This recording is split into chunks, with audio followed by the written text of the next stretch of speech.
I was among a group of people who met with the president February 6th of this year.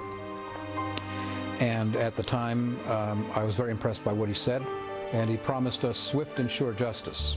During the meeting, the president told the group that he had not made a decision on whether Khalid Sheikh Mohammed and other 9/11 terrorists would be taken out of the military commissions process and tried in a civilian court.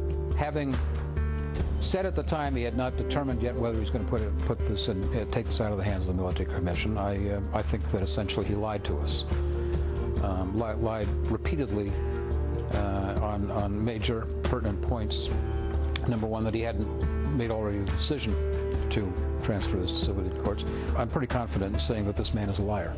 And 8 years later, the memory of his son is with him every day. You know, you can look for cliches like there's a cloud in the sky all the time or something like that, like they say in the songs, but that doesn't do it justice. I mean, there's, you know, I guess the heaviness in the heart, and you just can't, you know, there's no getting away from it, and there never will be.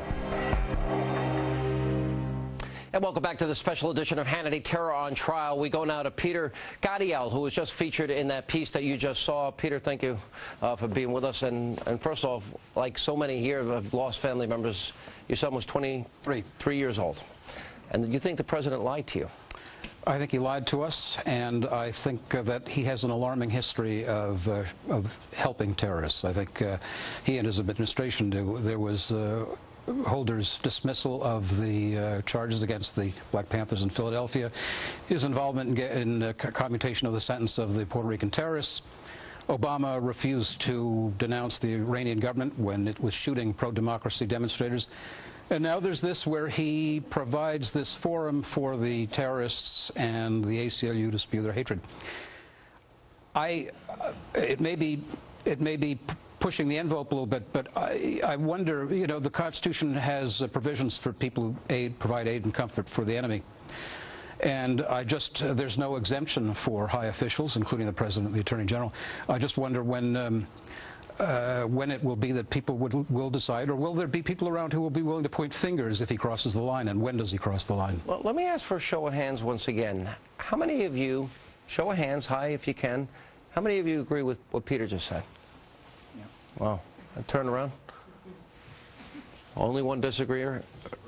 Again, but we say, now we have a few minutes here, so I wanted to maybe get your reaction and maybe give some of you lost family members.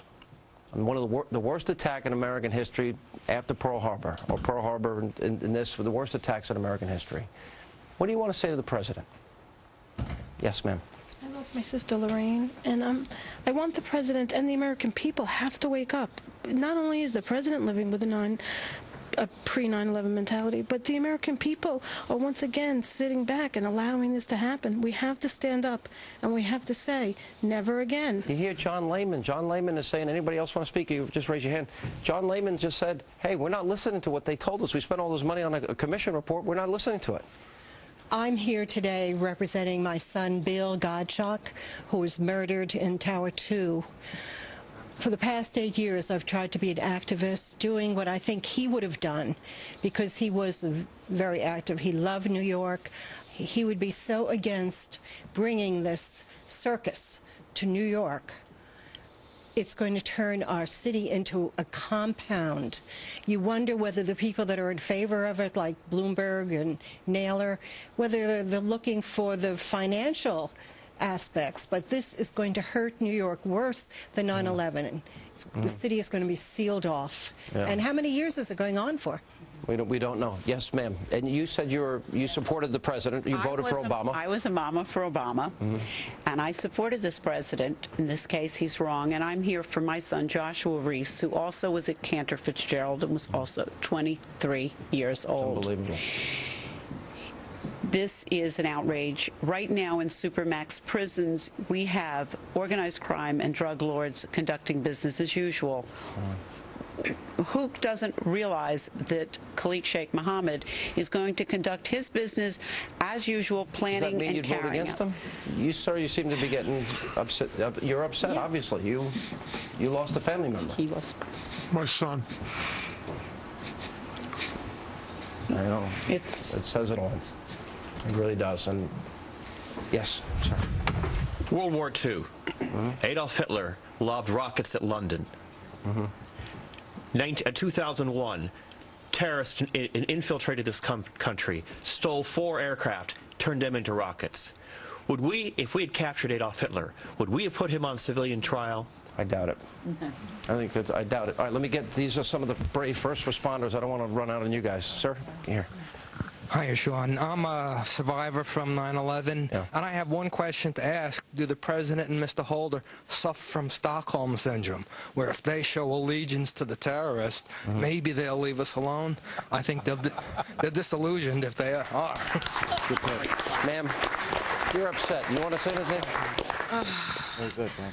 It's just amazing to me that this could even be going on with all the hurt and everything that happened to this city, that this could even go on and that people aren't screaming in the streets in outrage. We can't do this again. And this president is going to let it happen. Well, thank you. I feel better, okay? Sure. But ladies and gentlemen, that is all the time we have left this evening. As always, thank you for joining us for this special edition of Terror on Trial.